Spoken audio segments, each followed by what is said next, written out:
Muy buenas tardes, amados hermanos, Dios les bendiga, gusto saludarles. Gracias damos al Señor por este nuevo día que nos permite poder estar ya alrededor de su palabra, la que está delante de nosotros, nuestra Biblia, nuestro expositor, para una lección más para este fin de semana. Que el Señor les bendiga a ustedes, el Señor nos bendiga en estos minutos que vamos a estar reunidos alrededor de ella para estudiar el tema Los 10 Mandamientos, parte 1. Así que Dios les bendiga, vamos a orar al Señor para que nos dirija en todo lo que tengamos que hacer y en todo lo que tengamos que decir. Padre Celestial, gracias le damos, Dios mío, por su inmenso amor, su inmensa misericordia, Dios, de poder estar, Señor, en esta hora, en su santo y bendito nombre, reunido alrededor de su palabra. Yo te ruego, Señor, que tú bendigas este estudio, lo bendiga en los corazones de mis hermanos, mis hermanas, todos aquellos que tienen la oportunidad de escucharlo, meditarlo. Amado Dios, sea motivo de edificación para sus vidas. Te pido todo esto en el nombre de Jesús. Amén y amén. Amén. Bueno, gracias al Señor. Tenemos ya nuestra lectura bíblica, la cual se encuentra en el libro de Éxodo, capítulo 20, desde el versículo 1 al versículo 11. Estaremos leyendo en el nombre del Señor Jesús. Y habló Dios todas estas palabras, diciendo: Yo soy Jehová tu Dios, que te saqué de la tierra de Egipto, de casa de servidumbre. No tendrás dioses ajenos delante de mí, no te harás imagen, ni ninguna semejanza de lo que esté arriba en el cielo, ni abajo en la tierra, ni en las aguas debajo de la tierra. No te inclinarás a ella, ni las honrarás, porque yo soy Jehová tu Dios, fuerte, celoso, que visito la maldad de los padres sobre los hijos hasta la tercera y cuarta generación de los que me aborrecen. Y hago misericordia a millares, a los que me aman y guardan mis mandamientos. No tomarás el nombre de Jehová tu Dios en vano, porque no dará por inocente Jehová al que tomare su nombre en vano. Acuérdate del día de reposo para santificarlo. 6 días trabajarás y harás toda tu obra, mas al séptimo día es reposo para Jehová tu Dios. No hagas en él obra alguna, tú, ni tu hijo, ni tu hija, ni tu siervo, ni tu criada, ni tu bestia, ni tu extranjero que está dentro de tus puertas. Porque en 6 días hizo Jehová los cielos y la tierra, el mar y todas las cosas que en ellos hay, y reposó en el séptimo día. Por tanto, Jehová bendijo el día de reposo y lo santificó. Bien, gracias al Señor. Hasta allí la lectura bíblica. Si bien es cierto, Éxodo 20 contiene los 10 mandamientos hasta el versículo 17, pero para el estudio de esta primera parte solamente hasta el versículo 11, donde claramente nos muestra el expositor que los mandamientos tienen muchas divisiones y muchas formas de irlos entendiendo. Hay que entender que es una condensación de muchos más mandamientos. No solamente son 10. Alguien dijo ya con 10 a veces estamos complicados, pero si pensáramos que son más de 300 o 600, entonces a veces podemos complicarnos. Pero para este estudio está dividido en los primeros 11 versículos, para la próxima semana los otros versículos. La razón es muy simple y ya lo dice el estudio, que en la primera parte y los primeros 4 mandamientos, por decirlo de alguna forma, están relacionados directamente entre el hombre y el Señor. Y los otros 6 mandamientos están relacionados entre el prójimo, nosotros con nuestro prójimo. Bien, entonces tenemos que decir, como acabo de mencionar, que no solamente son 10 mandamientos. En la tradición judía realmente se cita con frecuencia 613 mandamientos. No hay mucho consenso entre el mundo cristiano y el judío, ¿ya? Sin embargo, hay que decir que no hay ninguna cita bíblica que confirme esto. No, no hay. Solamente alguien se dio el trabajo arduo de irlos sacando, anotando y dándose cuenta que llegan a 613 mandamientos. Hay una diferencia, porque en Deuteronomio nuevamente se repiten estos mandamientos y en algunas ocasiones hay adiciones a los mandamientos y podrían contarse como uno o como dos. Entonces, por ahí hay un tema que no hay concordancia, ¿no? Pero ciertamente nosotros tenemos que entender de que esa no es la gran complicación para nosotros. No es esa la gran complicación, cuánto sea el número exacto. El primer hombre que dijo que eran 613, aunque no hay ningún registro, es un rabino Simlai, se llamaba el nombre, del siglo II, pero como digo, no hay ningún registro. Por ahí, por el siglo XII, recién otro varón vino y trabajó con estos mandamientos. Él se llamaba Maimónides, otro judío, otro rabino, y este varón, entonces él no solamente confirmaba estos 613, sino que además lo que él hizo fue que separó en mandamientos positivos, por decirlo de alguna manera, y mandamientos negativos. Los mandamientos positivos eran harás esto, y los mandamientos negativos derechamente no hagas esto. Entonces se entiende, ¿no? Hacer esto y no hacer esto. 248 mandamientos corresponden a positivo, hacer esto, y 365 mandamientos corresponden a no hagas esto. Ya usted lo puede haber leído en estos mandamientos. Por ejemplo, no tendrás Dios ajeno, no te harás imagen, no te inclinarás. Son mandamientos, podríamos clasificarlos negativos. No que sean malos, ¿no? Sino desde el punto de vista de que hay una prohibición. Eso es lo importante. Pero como digo, no es tan importante la cantidad de mandamientos. Lo importante es lo que dice Gálatas, donde Gálatas, ya lo vamos a ver, capítulo 3, versículo 24, la ley nos lleva a Cristo a fin de que nosotros podamos ser justificados por la fe. Eso es importante. La ley nos lleva a Cristo para ser justificado por la fe. Quizás al decirlo de esa manera o al leerlo acá, no lo vamos a entender, no lo vamos a comprender muy bien, Pero bueno, para eso estamos en este estudio, para poder tratar de entender lo que las escrituras a nosotros nos muestran a través de muchos textos. Gálatas capítulo 3, versículo 24 dice así: de manera que la ley ha sido nuestro ayo para llevarnos a Cristo, al fin de que fuésemos justificados por la fe. Entonces, eso es lo que dice el libro de Gálatas. Entonces, por eso, amados hermanos, es importante que nosotros podamos entender en nuestro estudio, en nuestro expositor. En el primer párrafo dice que al estudiar los 10 mandamientos debemos tener en cuenta que estamos frente al texto de mayor influencia en el mundo. De ellos se han desprendido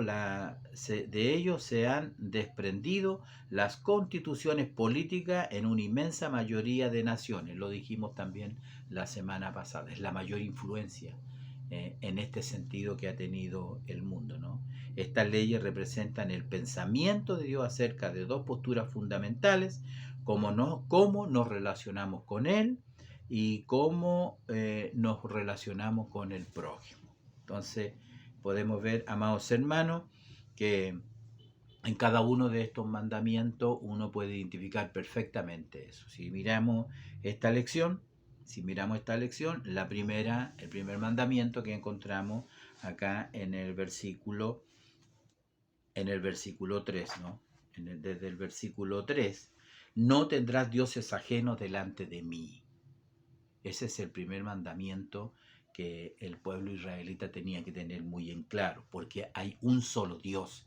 Habla un poco de la unicidad de Dios, la unidad de Dios. Dios es uno solo, no son varios dioses como tenían todas las naciones extranjeras, paganas. y solo debemos de adorarle a Él. Eso es lo que quería decir el primer mandamiento, la unicidad de Dios. En el segundo mandamiento, en el versículo 4 hasta el versículo 6 de la lectura bíblica, entonces tenemos: no te harás imagen de ninguna cosa creada. Versículo 4 a versículo 6, podríamos decir, es el segundo mandamiento. Y eso nos está hablando acerca de la espiritualidad de Dios, porque tenemos a un Dios que no le vemos, que no lo podemos tocar. Y eso a nosotros tiene que darnos a entender, y es eh, lo que Dios quiere a través de este mandamiento: no te harás imagen de ninguna cosa creada, ni las que están en el cielo, en la tierra, debajo de la tierra, debajo de las aguas, en fin.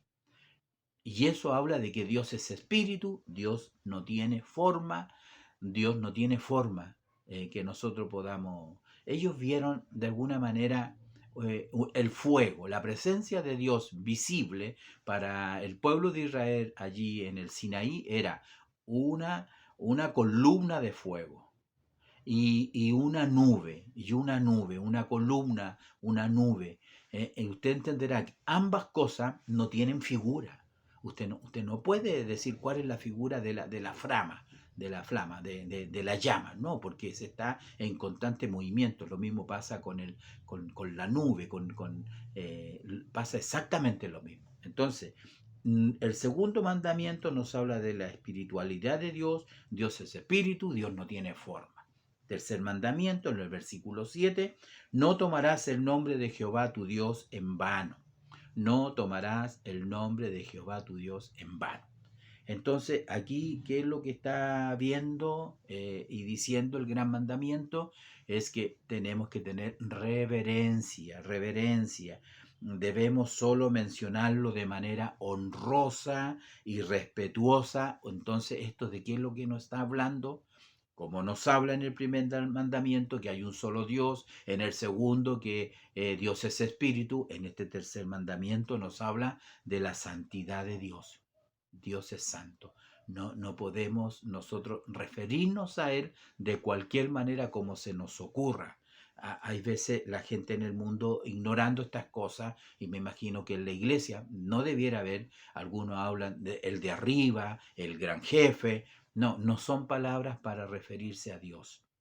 Entonces, no tomarás el nombre de Jehová tu Dios en vano, nos habla de la santidad de Dios. El cuarto mandamiento: acuérdate del día de reposo para santificarlo, desde los versículos 8 hasta el final de la lectura bíblica, el versículo 11. Allí nosotros encontramos que el Señor está dedicando al final de la semana un día para santificarlo, en este caso los judíos, es el Sabbat. En otras lecciones hemos explicado por qué el mundo cristiano no celebra el día sábado. No somos sabatistas, no somos del séptimo día. Nosotros, al igual que la iglesia primitiva, observe, al igual que la iglesia primitiva, para ellos el día de victoria, el día importante, fue el día en que el Señor resucitó. Y de esa manera se selló la salvación del ser humano. Era el día del Señor. ¿Cuándo era? Ellos decían el día del Señor, el día primero de la semana, no el séptimo, el día primero, el día domingo.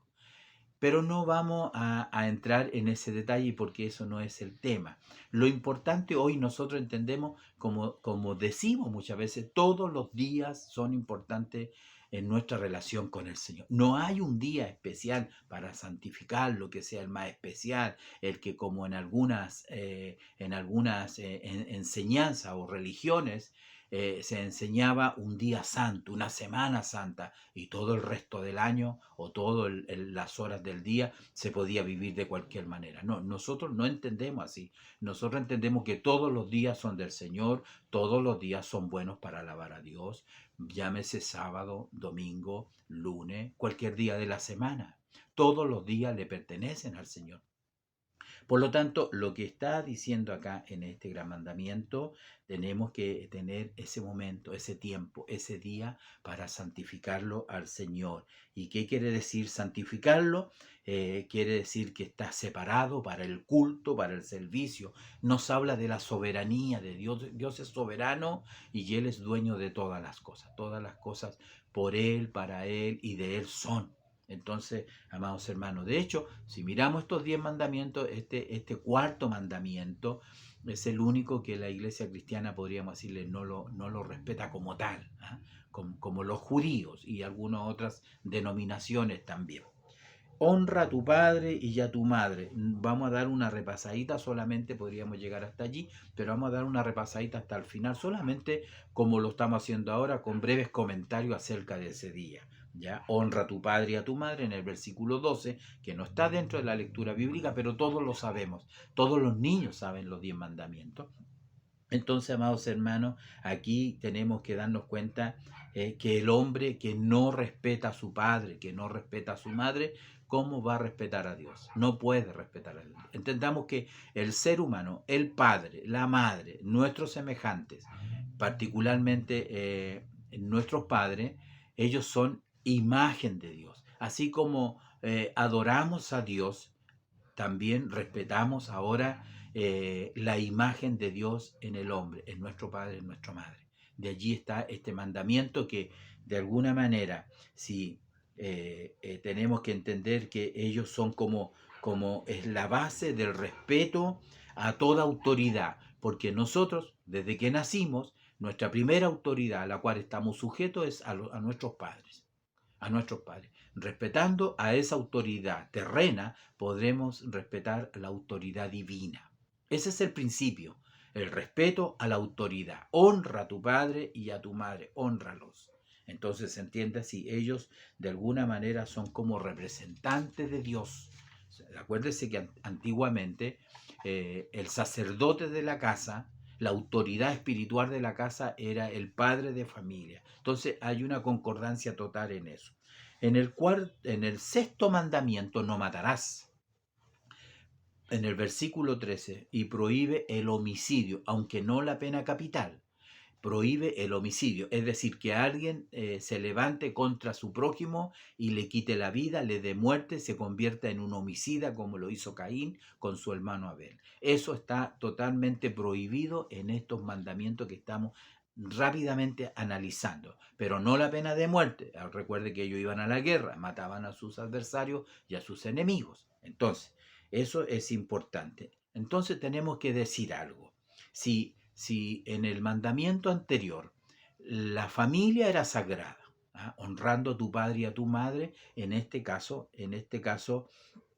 la vida humana es sagrada.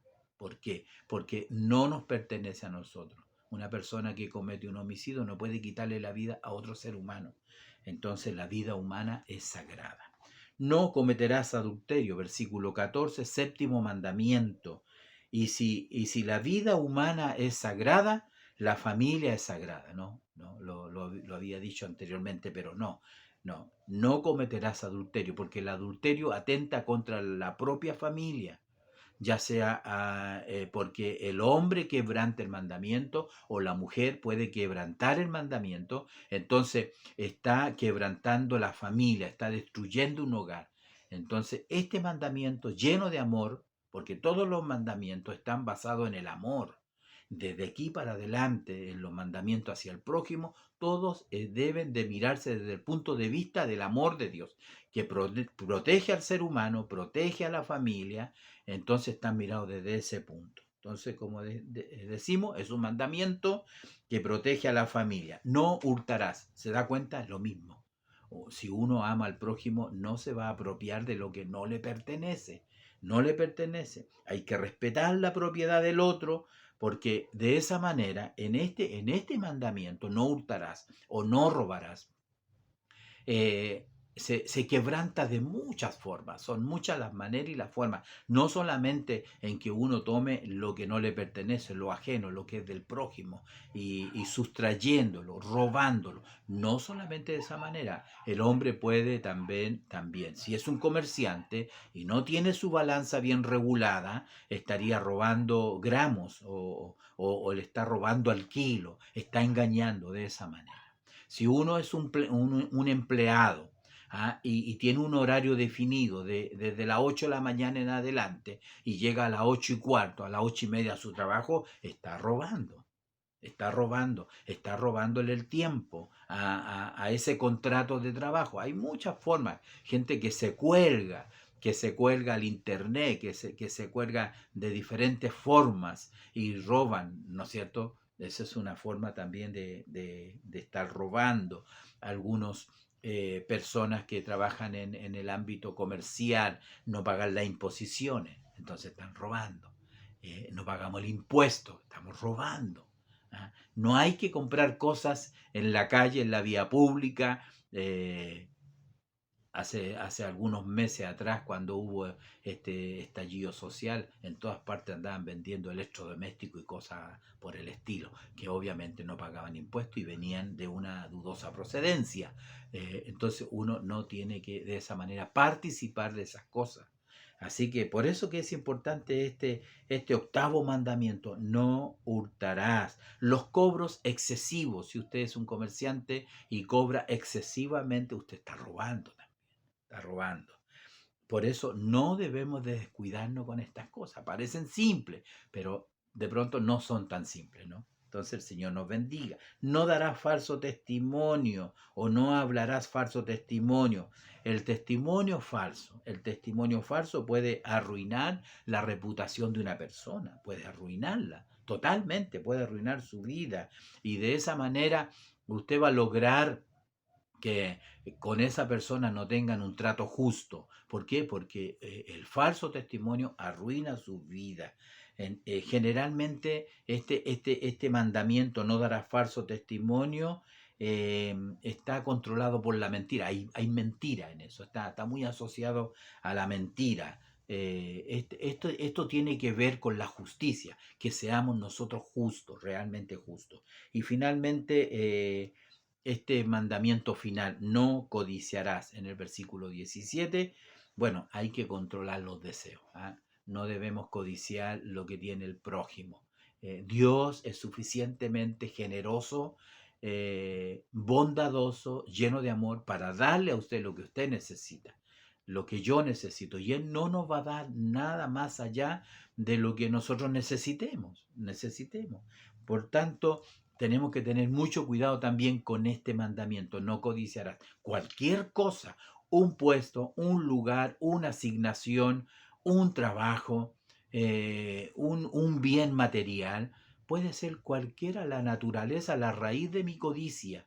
Lo importante que muchas veces este es el punto de partida para muchos pecados. Muchos pecados tienen esta raíz, la codicia. Entonces, tenemos que tener cuidado porque pecamos contra Dios y pecamos contra nuestros semejantes. Entonces, qué importante es poder mirar y ver estos mandamientos. No es una lección en que podamos profundizarnos más allá de decir estos cortos comentarios. Ahí está la escritura, ahí está su palabra, en que ellos, este pueblo, estaba recibiendo esta ley moral, esta ley civil, esta ley dietética, esta ley ceremonial. No eran solamente los que tenemos acá, muchas leyes. Muchas de ellas hoy en día no nos alcanzan a nosotros, ¿ya? Prácticamente la ley moral de lo que hemos estado hablando es la que nosotros consideramos, es la que a nosotros nos rige, pero no porque estemos bajo la ley, no porque seamos judíos o no seamos judíos, sino por otra cosa, sino por lo que dice un poco la segunda parte, donde dice eh, la ley bajo la gracia. Terminando un poquito la primera parte y leyendo lo que dice el comentario, eh, dice: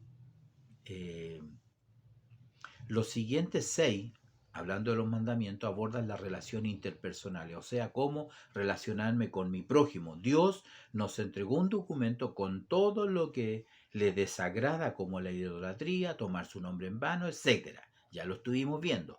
Estos mandamientos están redactados como absolutos, o sea, no están sujetos a condiciones y como están en segunda persona singular, son aplicables a nosotros. Y allí vemos, ¿no es cierto?, alguna referencia como la de Primera de Corintios, que nos habla de la idolatría. Ezequiel nos habla de tomar el nombre de Jehová en vano. Los profetas que decían que hablaban en nombre de Dios cuando no estaban hablando en nombre de Dios. Dios nunca les había hablado, nunca les había entregado un mensaje. Y finalmente Lucas 18:20, una excelente referencia, usted puede analizarla más profundamente, donde el joven rico había hecho prácticamente, había cumplido todos los mandamientos, pero realmente necesitaba ir más allá todavía, ir más allá. Entonces, Dios nos bendiga en esta tarde, en esta noche, que el Señor le ayude a usted. La ley bajo la gracia, la ley bajo la gracia. Tengo que decir que en realidad este es un tema muy controversial. Es decir, no se ponen de acuerdo, no nos ponemos de acuerdo para manejar estos dos temas. Lo que tengo que decir en términos generales es que hay dos extremos. Uno es el legalismo, que tiene que ver con la ley, que tiene que ver con la relación del ser humano, que se mide su espiritualidad, su acercamiento a Dios a través de muchas leyes y regulaciones y mandamientos y preceptos y muchas obligaciones. Eso le pasaba a los judíos. Ellos no solamente tenían estas 600 y tantas leyes, sino que además ellos habían creado libros, el Talmud, por ejemplo, que era para interpretar la ley y cómo cumplir la ley. Entonces le agregaron muchas otras cosas más, que en alguna ocasión el Señor dijo que ustedes estaban respetando más las tradiciones de los hombres que la ley misma. Nunca ellos entendieron el espíritu de la ley. Cuando uno habla del espíritu de la ley, está diciendo qué es lo que persigue la ley, qué es lo que busca, cuál es el fondo, no lo externo. Lo externo es como cumplir un mandamiento, cumplir una orden, pero sin tener el deseo en su corazón, sin anhelarlo, sin desearlo. Lo hacen porque hay que hacerlo, nada más. Pero si fuera por mí, no lo haría. Entonces, este es un tema, como digo, muy controversial, donde por un lado está el legalismo y por otro lado está la licencia. La licencia, podríamos decir, es esa libertad, más bien dicho, este libertinaje para vivir y dar rienda suelta a todos mis deseos, que generalmente son gobernados por la carne, para no vivir una vida espiritualmente agradable a Dios. No dejarnos llevar por el espíritu, porque hay una lucha ahí entre la carne y el espíritu. Entonces, generalmente se polariza esto y hay personas que viven una vida muy legalista y le imponen el legalismo a otras personas. Y hay personas que dentro de la misma iglesia, ¿no? Estoy hablando de gente salvada, no estoy hablando del mundo, tienen una vida muy libertina, con mucho libertinaje, y ellos se permiten todo tipo de acciones, de cosas en su persona, en su vida, etcétera, etcétera. Ambos extremos son malos, ambos extremos no representan el propósito y el plan de Dios para cada uno de nosotros. Entonces, como digo, el legalismo, un conjunto de reglas que se usan para medir la espiritualidad. A veces la persona no mira la espiritualidad en la relación personal o en los frutos del espíritu, por último, ¿no? Sino que en reglas que se inventan muchas veces. Entonces tenemos esto que es la licencia, y debido a que uno es libre, gratifica la carne en lugar que el Espíritu de Dios controle su vida, su vida. La ley, dijimos, la Torá, para el pueblo judío, la ley, eh, tenemos que decir que es la expresión, ya lo dice el expositor ahí, es la expresión de la voluntad de Dios en la Biblia. La ley es la expresión de la voluntad de Dios en las Sagradas Escrituras. Allí nosotros encontramos lo que el Señor nos habla a través de la Biblia. Vamos a ver y revisar algunos textos que son importantes que nosotros los conozcamos, porque a veces nosotros a veces entendiendo que estamos en la gracia, entendiendo que ya no estamos bajo la ley, a veces tenemos la tendencia a, a minimizar lo que es la ley. Pero la ley es buena, la ley es santa, la ley es pura. Así lo dicen algunos versículos, como por ejemplo el Salmo 19. Vamos a ver acá en las Escrituras el Salmo 19, versículo 7. Salmo 19, versículo 7. Vamos a ver qué dice. Dice así la palabra del Señor. La ley de Jehová es perfecta, que convierte el alma. El testimonio de Jehová es fiel, que hace sabio al sencillo. Repito, la ley de Jehová es perfecta. ¿Quién puede decir algo distinto a eso? La ley de Jehová es perfecta. 1 Timoteo 1:8.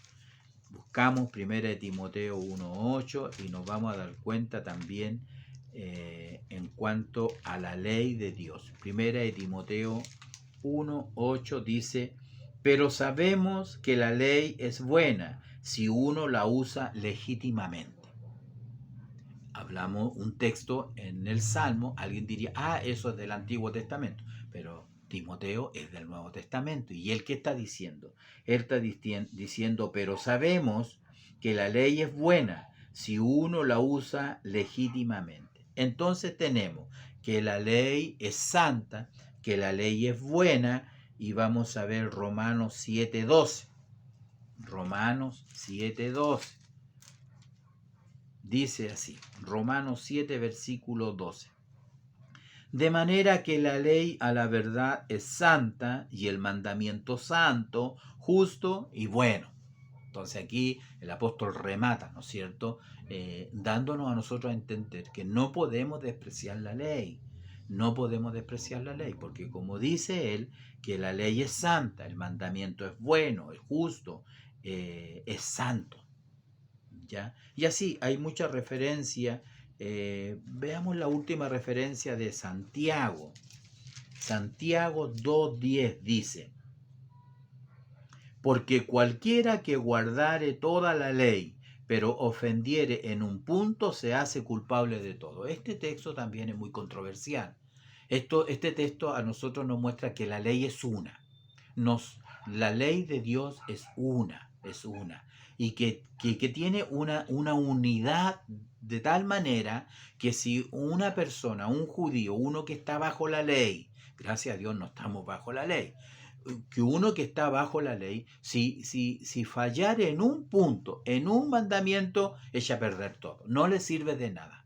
¿Ah? Y esto va para los mesiánicos y para muchas personas que les gusta guardar el sabbat, que se creen que son ascendientes judíos y que usan muchos términos hebreos para hablar.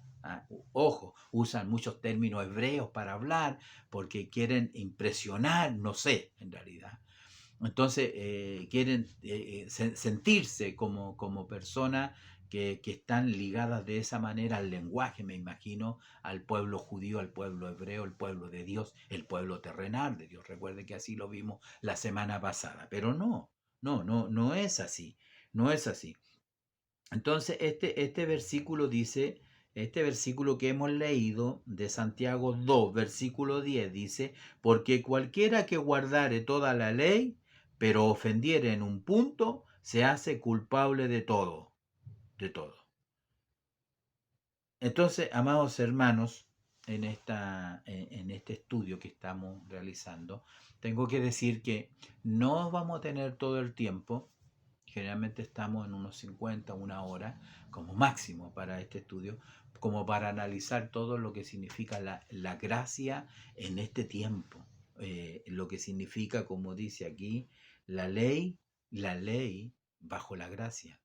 ¿Cómo debemos de interpretar esto nosotros? La ley cuando estamos en la dispensación de la gracia o estamos bajo la gracia, porque nosotros no somos judíos. Nosotros sanguíneamente, no venimos del pueblo hebreo. Nosotros somos gentiles, a los cuales el Señor manifestó y reveló su evangelio, ¿ya? Entonces, en Gálatas también dice que el que se circuncida está obligado a guardar toda la ley. También muchas personas, como digo, pretenden vivir y tienen todas las fiestas, ¿sabes? Celebran todas las fiestas hebreas, judías, todas las fiestas. Y tratan de hacerlo tal como dice la escritura, en fin, pero no se circuncidan. Y si no se circuncidan, como dice acá, está obligado. Está obligado. La persona que se circuncida está obligada a guardar toda la ley. ¿Ya? Entonces, amados hermanos, es sumamente importante lo que el Señor nos muestra en esta hora, en los minutos que nos resta, tratar de dar a entender un poquito cómo nos manejamos nosotros en la gracia, o como dice el título, me gusta siempre repetirle, la ley bajo la gracia, la ley bajo la gracia. Hay que decir algo también que es muy importante. Cuando hablamos de ley, hablamos de castigo. No hay ley sin castigo. Eso está claro. En todo orden de cosas. Las leyes están escritas para regular la vivencia, la vida, la conducta, el marco legal de una sociedad, pero toda la ley tiene castigo. Es decir, decirlo de otra manera, no hay ley que a usted lo felicite. No hay ley. No hay ley de tránsito que a usted lo feliciten por andar en una carretera de 100 kilómetros por hora y usted va a 100 kilómetros por hora y el carabinero lo detiene y le dice, ¿sabe? Lo voy a felicitar porque el artículo tanto. Dice, no, no, a usted lo van a parar cuando usted haya quebrantado la ley. Y le van a aplicar la, la, la correspondiente multa. Entonces, y pasa a lo contrario, pasa lo mismo. Si no hay ley, no hay falta. Si no hay ley, no hay pecado. ¿Ya? Entonces, eso sería muy importante entenderlo. Si no hay castigo en una ley, si no hay castigo en una ley, entonces no existe. No existe. No es una ley, es una recomendación, es un consejo. No es ley, no es ley. Entonces eso siempre es importante porque siempre hay un castigo asociado a la ley, ya lo dije, ¿no? Hay un castigo que está asociado a la ley. Eh, la pregunta es, en este estudio, ¿puede una persona ir al cielo guardando la ley? Yo sé que la respuesta de todos va a decir no, no, porque de alguna manera la escritura lo muestra así. Sin embargo, yo tengo que decir, estoy de acuerdo con lo que dijo alguien, teóricamente sí, teóricamente la persona tiene vida por la ley. La ley, si bien es cierto, tiene un castigo, pero el que cumple la ley, el que vive la ley, le genera vida, le genera vida. Vamos a ver algunas referencias, por ejemplo, Levítico, ¿ya? Levítico, el libro de Levítico es sumamente importante. Levítico 18, versículo 5. Dice, por tanto, guardaréis mis estatutos y mis ordenanzas, las cuales, haciendo el hombre, vivirá en ellos. Y firma, yo Jehová, dice. Lo voy a leer nuevamente, ¿no? Entendamos que es la ley que Dios le estaba dando al pueblo de Israel. Le estaba diciendo el Señor muy claramente, por tanto guardaréis mis estatutos y mis ordenanzas, los cuales,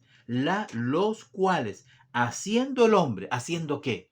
Haciendo la ley, cumpliendo la ley, ¿ya? Haciendo la ley, guardaréis andando en ellos,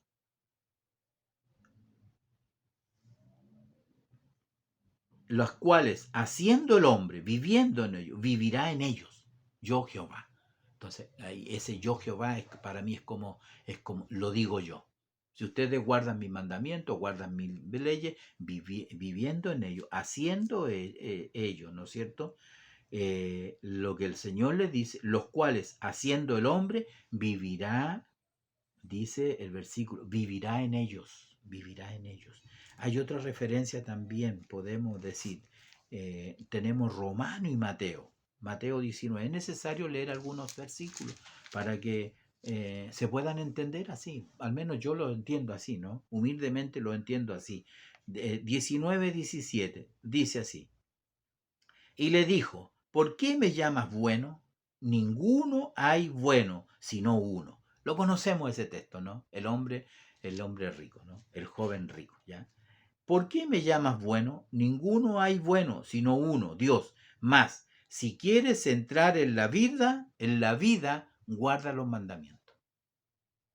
No sé cómo usted lo entiende, pero lo que está diciendo realmente este texto y el de Levítico, que la persona puede entrar a la vida guardando los mandamientos. Y lo voy a leer lo último que dijo el Señor. Mas, si quieres entrar en la vida, guarda los mandamientos. Y finalmente otro texto, Romanos 10, 5. Romanos 10. Porque la justicia que es por la ley de Moisés escribe así. El hombre que haga estas cosas vivirá por ellas. O sea, el apóstol está citando el pasaje de Levítico. Eso es lo que hace el apóstol Pablo. Por lo tanto, teóricamente, y aquí quiero que me entiendan, por favor, para que no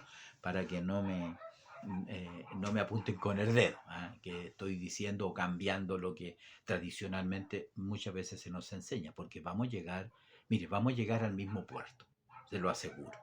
¿Qué es lo que teóricamente quieren decir estos textos? Teóricamente el hombre sí, vive por ello, teóricamente, pero humanamente no. Humanamente es imposible que el hombre cumpla la ley. Así de simple. Porque uno no puede pensar, usted tiene que entender que la ley de Moisés es la ley de Dios, no es la ley de Moisés. Le llamamos así porque Dios se la entregó a Moisés y Moisés se la entregó al pueblo, pero es la ley de Dios. No hay ninguna contraindicación, no hay ninguna una cosa contraria con la ley de Cristo o en el tiempo de la gracia. Es exactamente lo mismo, exactamente lo mismo. Ya dijimos que la ley es santa, el mandamiento es puro, el mandamiento es bueno, el mandamiento genera vida si la persona la cumple. El problema no está en la ley no es mala, el que es malo es el hombre, el corazón. De alguna manera lo dice el expositor allí. Probablemente alguien no lo entendió, lo lee y no lo comprende, pero eso es lo que quiere decir. Eso es lo que quiere decir. Entonces, teóricamente es posible.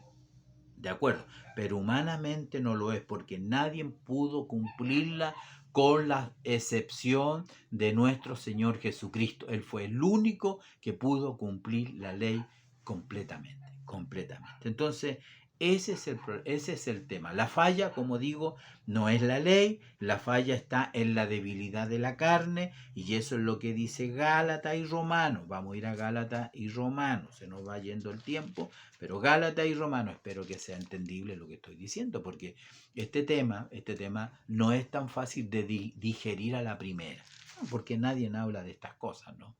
Ya. Romanos 8, versículos 2 y 3 dice, porque la ley del Espíritu de vida en Cristo Jesús me ha librado de la ley del pecado y de la muerte. Porque lo que era... A ver, quiero detenerme ahí porque nos puede traer una confusión. Voy a leerlo nuevamente. Dice, porque la ley del Espíritu de vida en Cristo Jesús, así se llama, es la ley en la cual nosotros estamos hoy en día. La ley del Espíritu de vida que genera vida en Jesús, así se llama, porque la ley del Espíritu de vida en Cristo Jesús, ahora, me ha librado de otra ley. ¿Cuál ley? La ley de la letra, la ley del Sinaí, la ley que mata, no porque quiere matar, sino porque como el hombre no puede cumplir la ley, finalmente el resultado es la muerte. Entonces, por eso el apóstol le llama acá, dice, me ha librado de la ley, mire, del pecado y de la muerte. Acuérdense que hay una ley en mis miembros, decía el apóstol, ¿no? Versículo 3. Porque lo que era imposible para la ley, ¿qué es lo que era imposible para la ley? Lo que era imposible para la ley era que la gente la cumpliera y que la gente viviera por ella. Eso no lo pudo lograr la ley. ¿Me está entendiendo? Ok. Dice, porque lo que era imposible para la ley, por cuanto era débil por la carne. ¿Se da cuenta? ¿Dónde estaba la falla? No en la ley misma propiamente tal, sino en la carne. Ya lo dice aquí. Porque lo que era imposible para la ley, por cuanto era débil por la carne, Dios, enviando a su Hijo en semejanza de carne de pecado, y a causa del pecado, condenó al pecado en la carne. Condenó al pecado en la carne, su propio cuerpo. Porque él, acuérdese que él, si bien es cierto, él cumplió la ley, pero él murió como un transgresor de la ley, porque era usted y era yo, ¿no? Él tomó de nuestro pecado, de nuestro pecado. Entonces, si la ley es buena, es perfecta, eh, y alguien puede ser salvo por la ley, entonces dijimos que el problema no está en la ley, sino que está en el hombre. ¿Ya? Somos nosotros que no podemos cumplir la ley, no podemos cumplirla. El apóstol Pablo dice que el pecado ahora no se debe de enseñorear de nosotros, los que estamos en la gracia, los que ya no estamos bajo la ley, pues cuando estaba el hombre bajo la ley, eh, eh, cometía el pecado, y el pecado lo llevaba condenación a la muerte, y entonces él en otro texto explica que el mandamiento que era para vida se transformó en un mandamiento de muerte al final. Y por eso que él dice, ¿quién me librará a mí de este cuerpo de muerte? Entonces, hay que dejarle en claro eso, lo que acabo de decir, espero que se entienda. Y lo otro, que también hay que dejar en claro que bajo la gracia no es licencia para pecar. No.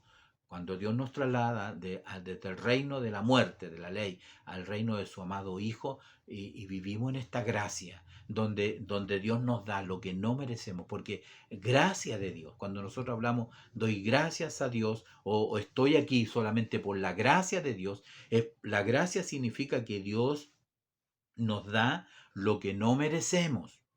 Gracia es lo que Dios nos da lo que no merecemos. Y misericordia, Dios no nos da lo que sí merecemos. ¿Se entiende, no? Misericordia, uno siempre usa esos términos. Yo estoy aquí por gracia y misericordia. Entienda los dos términos.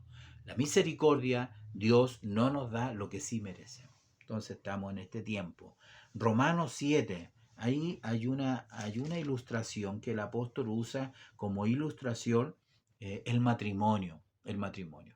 El matrimonio dice que el hombre y la mujer están ligados uno al otro mientras ellos vivieren. Están bajo esa ley, bajo esa ley.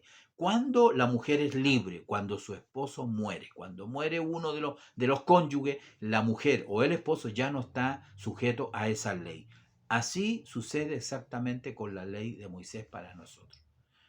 Cristo murió en la cruz, Él pagó. Cuando alguien paga el precio, ya no hay condenación, ya no hay deuda, ya la ley pierde eficacia, porque es como que si alguien comete un crimen, ¿ya? Alguien comete un crimen, lo tienen como imputado en la cárcel, se desarrolla la investigación, todavía no es culpable, está imputado, ¿ya?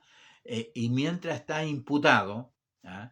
Eh, supongamos que la condena para ese hombre van a ser 5 años y un día por homicidio, pero durante el proceso ese hombre se muere, y se muere en la cárcel. Se muere mientras es imputado. ¿Qué hace esos 5 años y un día? No tienen ningún valor, no tienen ninguna eficacia, no tienen ninguna autoridad, no tienen ningún poder, no existe, porque se murió. Así también sucede esto de estar en la gracia hoy en día nosotros eh, que no estamos realmente eh, en la ley, sino que estamos en la gracia. Entonces, por eso, amados hermanos, es muy importante que nosotros podamos entender eh, lo que el Señor a nosotros nos muestra en esta lección. Como decía, todo este capítulo de Romanos 7, usted puede leerlo y ojalá pueda entenderlo. ¿Ah? Dice, así también vosotros, hermanos míos, habéis muerto a la ley mediante el cuerpo de Cristo. Entonces, cuando muere uno de los dos, entonces ya es libre de la ley, es libre de la ley. Así también vosotros, hermanos míos, habéis muerto a la ley mediante el cuerpo de Cristo para que seáis de otro, del que resucitó de los muertos, a fin de que llevemos fruto para Dios. O sea, cambiamos, a ver si me pueden entender en este mismo ejemplo de que Romanos 7, por favor, léalo, porque no lo van a entender si no lo leen. Murió el esposo, somos libres, pero ahora somos un nuevo esposo, tenemos un nuevo esposo, tenemos uno que el que resucitó de los muertos. Aquí lo dice, para que seáis de otro, para que seáis de otro. Antes estábamos acá, ahora estamos del otro, dice, del que resucitó de los muertos, a fin de que llevemos fruto para Dios. ¿Por qué? Dice, porque mientras estábamos en la carne o bajo la ley, ¿ah? Las pasiones pecaminosas que eran por la ley obraban en nuestros miembros llevando fruto para muerte, pero ahora estamos libres de la ley por haber muerto para aquella en que estábamos sujetos, de modo que sirvamos bajo el régimen nuevo del Espíritu y no bajo el régimen viejo de la letra. Cuando estábamos en la carne estábamos obligados a hacer las cosas de la carne, pero cuando vivimos en el Espíritu, porque de eso se trata, ¿no? Vivir en el Espíritu, entonces ya no hacemos las cosas viejas de la carne, sino que hacemos las cosas nuevas bajo el régimen nuevo del Espíritu y no bajo el régimen viejo de la carne. Así se entiende, así se está un poco entendiendo la gracia, la ley bajo la gracia, bajo la gracia. Entonces, por eso que en estos pasajes que nosotros tenemos aquí y en estos ejemplos que el Señor nos muestra, el creyente en Cristo está en otro, su vida y lealtad pertenecen a Cristo. La ley perdió su poder, la ley perdió ese poder que tenía sobre nosotros. ¿Y cuál era el poder que tenía la ley? La muerte. Era y la muerte usa la ley misma de Dios para matarnos a través de ella, ¿no? Entonces, amados hermanos, es sumamente importante lo que el Señor nos muestra en esta. Ahora, ¿cuál es la importancia de la ley? La importancia de la ley, si no puede justificar al hombre, si no puede salvar al hombre, ya lo vimos, teóricamente se puede, pero definitivamente por la carne no puede, ¿para qué sirve la ley? La ley sirve para que el hombre entienda que no puede llegar a Dios si no es a través de Jesús. Es ahí la importancia de la ley. La ley le pone un rótulo al pecado. La ley identifica el pecado. La ley saca a flote lo que es el pecado. Porque sin ley no habría pecado. Y si no hay pecado, no hay transgresión. Si no hay transgresión, no hay culpa, no hay juicio, no hay muerte. Pero la ley hace ver que el hombre realmente es un hombre pecador. Saca a flote la naturaleza pecaminosa del hombre. Esa es la verdad, ¿ya? La ley expone la naturaleza pecaminosa. Esa es la frase, lo escribí aquí. La ley expone la naturaleza pecaminosa del hombre, revela el pecado, pero no puede quitarlo. La ley no puede quitar el pecado. Revela el pecado, lo acusa, lo declara, pero no puede cambiar al hombre. Es la naturaleza torcida, pecaminosa, desde el huerto hasta el día de hoy. Pero no lo pueden quitar, no lo pueden quitar. La ley no recompensa al que la guarda, sino que castiga. Castiga. Entonces, amados hermanos, antes que el hombre sea salvado, antes que el hombre sea salvo por la gracia del Señor, por el amor del Señor, el esfuerzo que hacen los predicadores, los evangelistas, antes de que el hombre sea salvado, lo que hay que lograr es que el hombre entienda, tenga conciencia de que es un perdido, que es un pecador y que merece el castigo eterno de acuerdo a su pecado. Antes de que el hombre entienda de que tiene que salvarse, es necesario que el hombre entienda que es un pecador. Ese es el proceso natural, ese es el proceso. Entonces, amados hermanos, el hombre tiene que entender, no solamente entender que Dios envió a Jesús su Salvador, el hombre tiene que entender que necesita un Salvador. ¿A través de qué? A través de la ley. A través de la ley tiene que entender que es un pecador y que necesita un Salvador. Y ese es el propósito de la ley. Por eso está la ley. Por eso la ley sigue estando presente, por decir de alguna manera, ¿no? Es como si uno quisiera cruzar nosotros el Pacífico y llegar a Australia, si no me equivoco, creo que está como al frente de nuestro país. Todo el océano Pacífico, usted no puede alentar a la gente a nado, que cruce a nado todo el océano Pacífico para llegar a Australia. El hombre no puede por sus propios medios, por sus capacidades, aunque sea un excelente nadador, jamás va a llegar a Australia nadando, jamás. Necesita que alguien venga con una embarcación, subirnos a bordo y llegar a la otra orilla, que es lo que hace Dios a través de Jesús. Un ejemplo muy simple, ¿no? Muy simple, pero ilustrativo 100%. Por eso que la salvación no es por obra, no es por dar brazadas, no es por nadar bien, no, porque es imposible. El hombre nunca va a poder llegar, como no podría llegar una persona que se tira al Océano Pacífico nadando en línea recta hacia Australia, Japón, no sé. Entonces, el Señor nos ayude, ¿no? Nos ayude el Señor en estas lecciones que el Señor nos ha mostrado, que como digo, el tiempo a veces un poco es escaso, se van rápidamente los minutos, pero gracias al Señor hemos podido mirar estos textos. Bien, vamos a... Cuando Cristo nos salva, la ley está en nuestro corazón. Ahora es una cosa interna y eso es importante. Antes ellos tenían una ley, tenían que cumplirla, no la podían cumplir porque todo era externo. Ahora cuando el Señor viene, cambia tu corazón, cambia tu vida, tu mente, eres una nueva criatura, dejaste atrás la naturaleza humana, pecaminosa, ahora eres una nueva criatura y Dios escribe su palabra, su ley, su mandamiento en tu mente, en tu corazón. Donde tú quieras que vayas, allí está la ley de Dios y allí es donde el Señor a través de su Espíritu te dice, no toques, no mires, no comas, no hagas esto, no hagas esto otro. Pero es algo, quiero que quede claro, es algo dentro del corazón, es interno, lo que está adentro se refleja afuera. No lo hago porque el pastor me obligó, porque el obispo me obligó, no, lo hago porque amo a Dios, porque soy suyo, soy su hijo, quiero obedecer a Dios.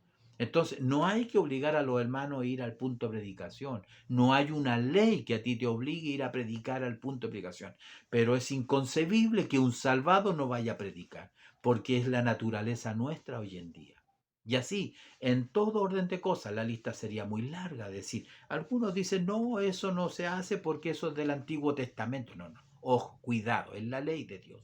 Es la ley de Dios. El cielo y la tierra pasarán, su palabra nunca va a pasar. La diferencia está que ahora yo sirvo a Dios voluntariamente, no porque tenga un decálogo, no porque sea obligatorio, no porque hoy en día la gente se interesa por la ley para saber hasta dónde me permite la ley pasar para el otro lado. ¿Ah? Jugamos como al límite, al límite, a la raya. No, en el cristiano, en el creyente, el que está bajo la gracia de Dios, no es así. Todo lo hace voluntariamente, voluntariamente. Por eso que algunas leyes nosotros hoy entendemos que las leyes que fueron dadas en el Sinaí a un pueblo no tienen alcance para nosotros. Una, porque no estamos bajo la ley. En segundo lugar, porque muchas de sus leyes, de sus preceptos, de sus mandamientos en el Sinaí tenían que ver, ¿no es cierto?, con las leyes dietéticas de lo que comían, las leyes civiles, las leyes, acuérdense que había una ley de la guerra, que el que se casaba no iba a la guerra en 5 años. Eso no es para este tiempo, no es practicable en estos tiempos, porque la palabra del Señor hay que entenderla y comprenderla. Tenían leyes morales en las cuales nosotros nos estamos rigiendo, la ley del espíritu, ¿no es cierto? Y tenían leyes ceremoniales. Acuérdese que a Jesús, ellos, que los legalistas, estaban siempre, oye, tus discípulos están comiendo pan y no se lavaron las manos, no podían tocar un muerto. Por eso que el Señor cuando le habla, y con esto quiero terminar, le dice el Señor, le preguntaron, Señor, ¿cuál es el gran mandamiento? Y el Señor dijo, primer mandamiento, dijo, amarás al Señor tu Dios con toda tu mente, con todo tu corazón, con toda tu fuerza, con toda tu alma. Y el segundo mandamiento, ¿cuál es? ¿Cuál es el segundo mandamiento? No te harás imagen. No, él no dijo no te harás imagen. El segundo mandamiento dijo es similar al primero. Amarás a tu prójimo porque es la imagen de Dios. Primero Dios y luego a la imagen de Dios, que es el hombre. Amarás a tu prójimo. El hombre quería sorprender al Señor y le cuenta una historia y le dice, hubo un hombre, porque él le dijo, y bueno, ¿y cuál es mi prójimo? Entonces, ¿qué es lo que quería decir el escriba? ¿Qué es lo que pasa mucho en la sociedad nuestra hoy en día? Es el límite, ¿me entiende? Quieren ver cuál es el límite, hasta cuál es mi prójimo y cuál no es mi prójimo al cual no debo amar, porque eso es lo que quería decirle. Porque de hoy entendemos nosotros, y usted debe entender, que su prójimo es todo ser humano, no importa raza, color, lengua, idioma, no importa. Entonces, ¿qué me quería decir ese escriba, ese fariseo? Los los que viven más allá, los de Samaria, Señor, ¿son mi prójimo? Sí, son tu prójimo. ¿Por qué? Porque el Señor mismo lo mostró. Un hombre que fue de un lugar a otro, que iba a Jerusalén, lo asaltaron en el camino. Pasó un sacerdote, lo miró y siguió de largo. Pasó el escriba, lo miró, pasó de largo. Pasó este otro, todo. Pero vino un samaritano, tuvo compasión de él, curó sus heridas, lo llevó a un lugar, al albergue. Ese es mi prójimo. ¿Quién es mi prójimo? Le dijo el Señor. Creo que el samaritano. Entonces él entendió. Pero él lo hizo voluntariamente, ¿o no? Sí, él lo hizo voluntariamente. Entonces, bueno, que el Señor nos bendiga, el Señor nos ayude, ya se nos ha ido el tiempo. Espero haber ayudado en algo en la comprensión de este estudio y sea motivo de mucha bendición, amados hermanos, amados pastores. Dios les bendiga grandemente en este fin de semana, sea de mucha bendición en vuestras iglesias y en el estudio de la palabra del Señor. Que Dios les bendiga y nos estaríamos, si Dios permite, la próxima semana con la segunda parte de este tema, los 10 mandamientos, parte 2, estaremos mirando Dios preocupado por la familia y relacionándose con el prójimo, un poquito más profundo en ese tema. ¿Amén? Que Dios les bendiga y será hasta la próxima oportunidad.